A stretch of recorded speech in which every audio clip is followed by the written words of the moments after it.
Welcome back. You are watching the budget verdict, and joining us right now is the DPIIT Secretary, Mr. Rajesh Singh, and we will be speaking to him about all the announcements in the budget with regard to research and innovation, with regard to startups, Gati Shakti, FDI. Remember, the Finance Minister termed FDI as first develop for India, and also all the ease of doing business measures in the budget. Mr. Singh, thank you very much for joining us on the program. Let me begin by asking you, in terms of announcements, this budget has stuck to the path of fiscal discipline, how a vote on account should be. And this is a point that has been taken note of by ratings agencies, including Fitch this morning. What is the message that India is sending out with the tone and tenor of this budget to foreign investors? Parikshit, good to be with you. I think there are two overriding themes of this budget. One is that India will continue on the path of fiscal consolidation.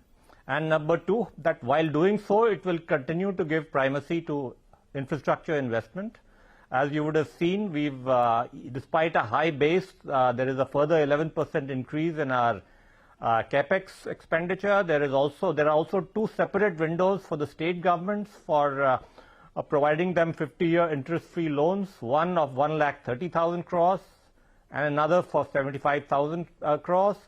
In addition, as you mentioned, there is a focus on hard infrastructure in roads, rail, etc., all based on the PM Gati Shakti principles to ensure that we are able to plan our infrastructure proactively, harmoniously, and while ensuring multimodal connectivity. Right.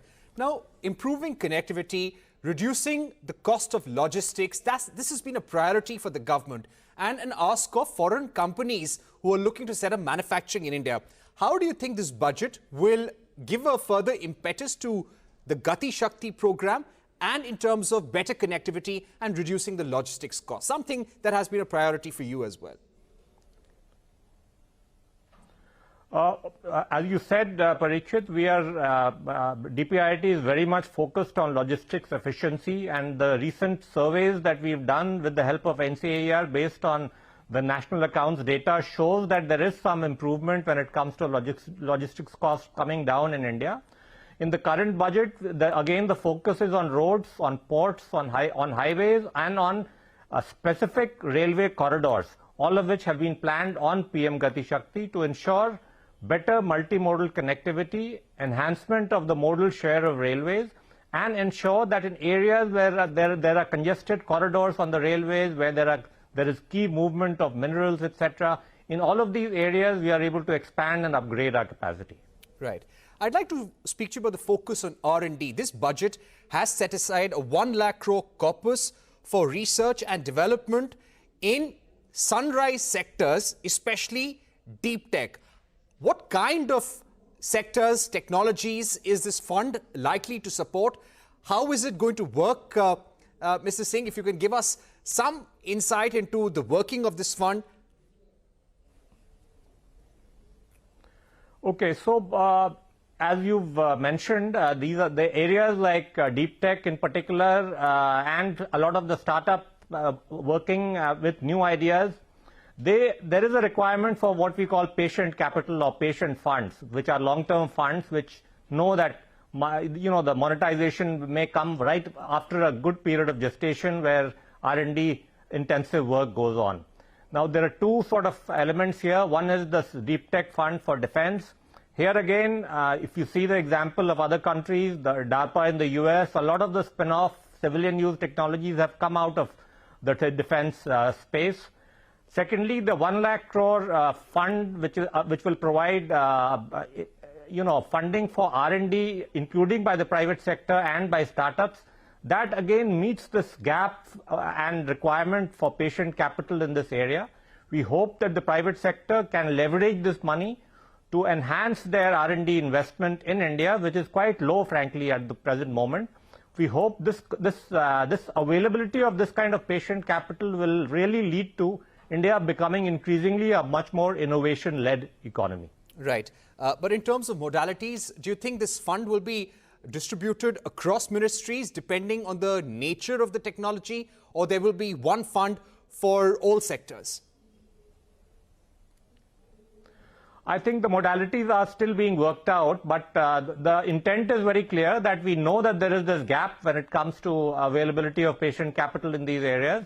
And the modalities, of course, presumably will be worked on by the Defense Ministry for the Deep Tech Fund for Defense. And for the innovation-led, I'm sure it will be in consultation with the concerned ministries, including the Department of Science and Technology as well. Right. Now, when it comes to the startups, what is the broad allocation for the Startup Seed Fund, the Startup India program? Are we going to see an actual larger allocation in the July budget when it comes out?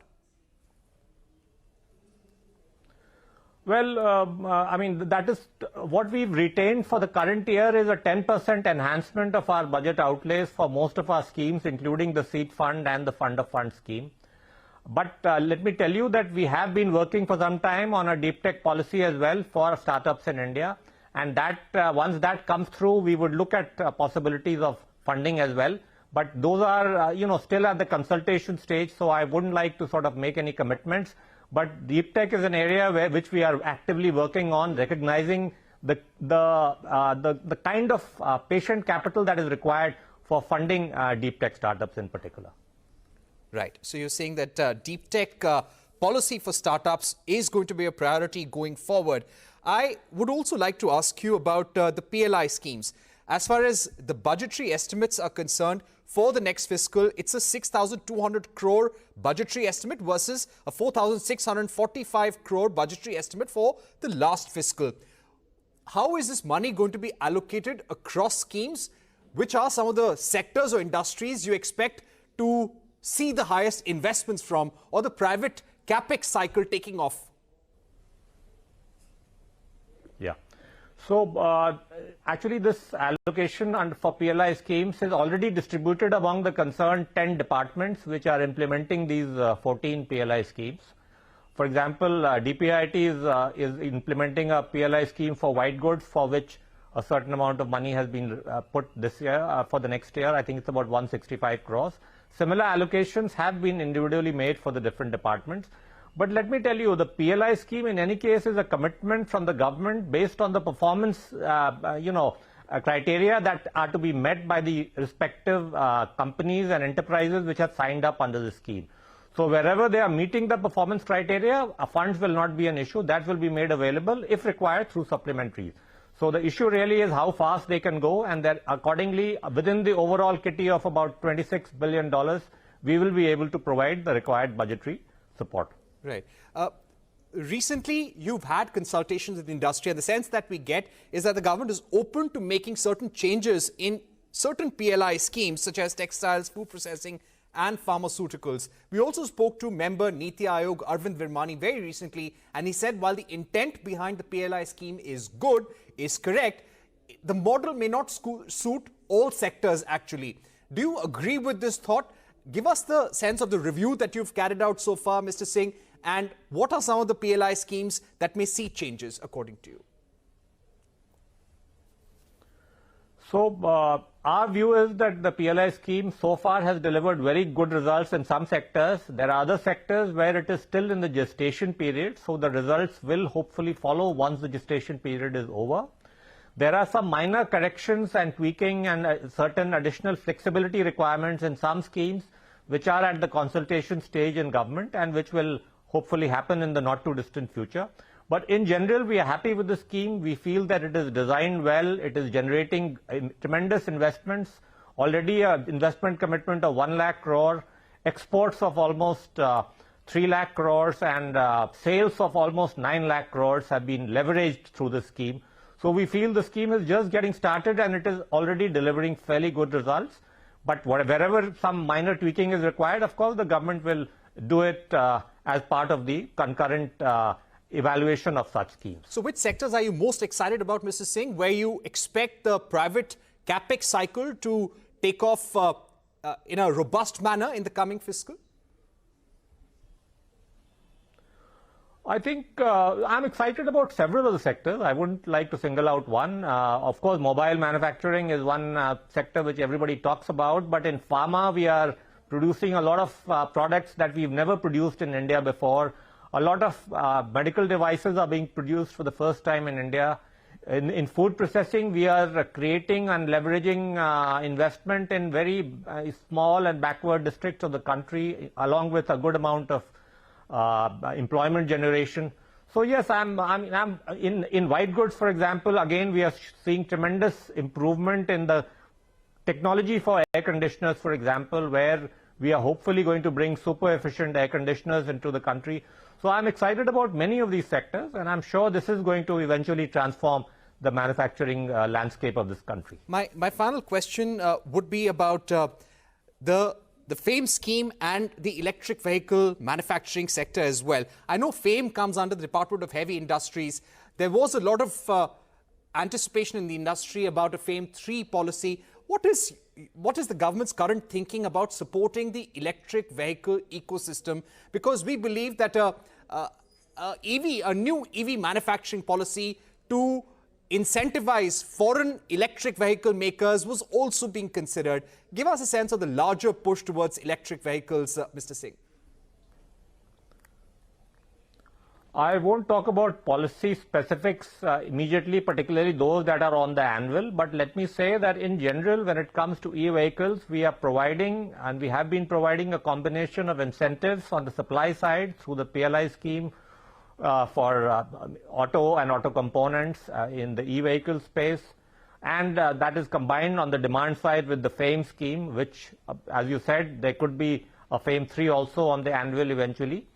But in terms of ensuring that the energy transition, government as a whole is following a policy of a combination of incentives and mandates to ensure that India is able to meet its NDC goals, not only as per its commitments, but even ahead of its commitments. But that is the broad policy landscape under which the government is taking various initiatives.